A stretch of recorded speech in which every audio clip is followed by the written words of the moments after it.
We were enamored with the idea of trying to create a fictional universe. In the past, we weren't able to get the look that we wanted.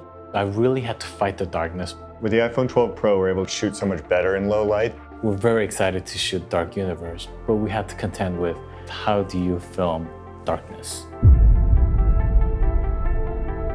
What are the parts that build up this fictional universe? What would set it off? How do we show energy itself? And we thought about plasma tubes.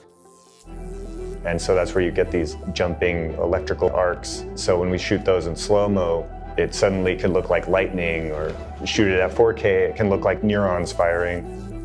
We used the blue, green, and red lasers in different combinations.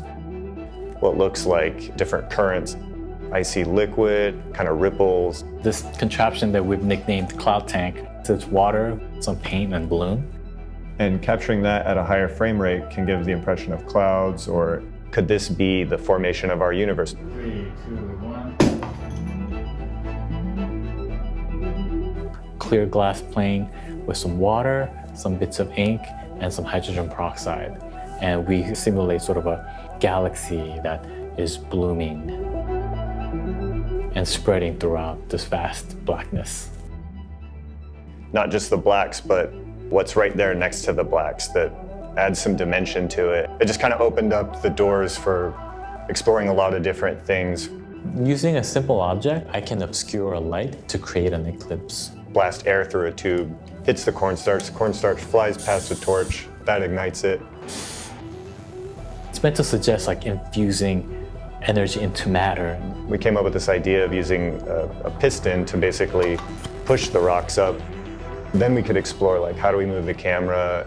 We decided that the best way to do that was a free fall. Luckily, the iPhone stabilizes the lens very carefully. We ourselves or the audience is hurled through. No damage, so no worries. After all of this chaotic, otherworldly stuff, we really wanted to be able to kind of calm down and like come to almost like a resting state. On one of our finished creations, one of these planets where like basically it's first dawn, it's the first time you get to see the sun come up.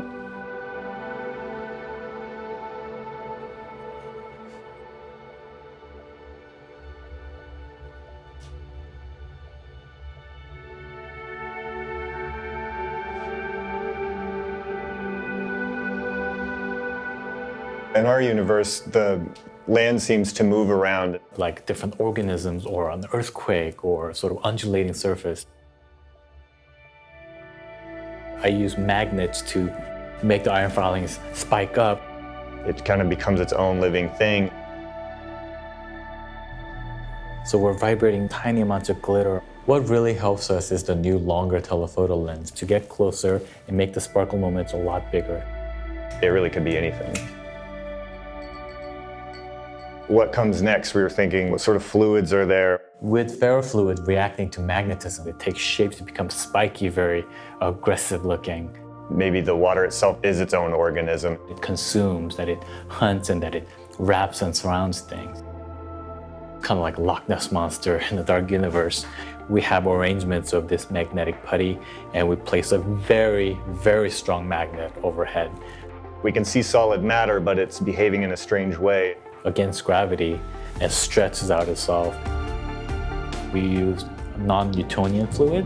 When force is applied, it hardens up. The speaker basically is just a lot of movement and force rapidly. It almost looks like an organism fighting back.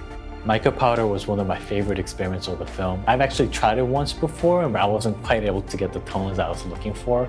And because of the ability to capture high dynamic range on the new iPhone, I was able to capture all the tones, all the way from peaking beautiful sparkles down to very deep dark tones. We're using glow-in-the-dark luminescent fluid, shooting microbes or microbial organisms. Without any external light, we had enough in the scene. I wanted to shoot darkness as a feature in this film, darkness to be its own element that exists that you can touch. These are the moments that we take the audience into really, really unfamiliar territory.